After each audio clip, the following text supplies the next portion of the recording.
Hi guys, this is J-Max, your Calvin channel, padunta sa Ubay, and we're excited!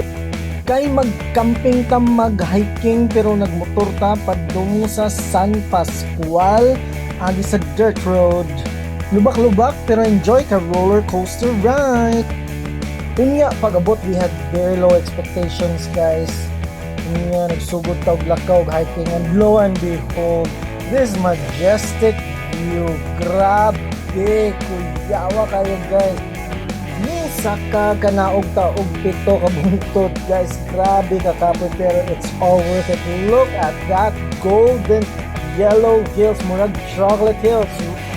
And this is where we set up our tent, guys. 1,000 feet above sea level, the highest hill, with a view of the baby dam, daghang fish cages dira, mga tilapia, chika-chika ni Manong. This used to be grazed by cattle sa mga hills.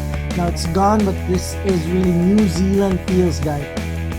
Og kay gigutom na ta, guys, may dito ang pagkaon, nag-food panda ta, mo na itong delivery boys and girls, gikan pa sa tulo ka punto, nagdagtuba, native manok, na itong paborito, og balanghoy. So night-night na, kaya walay kuryente dere, gabi na sad, very nice kayo ang view sa city lights and the stars. Good night!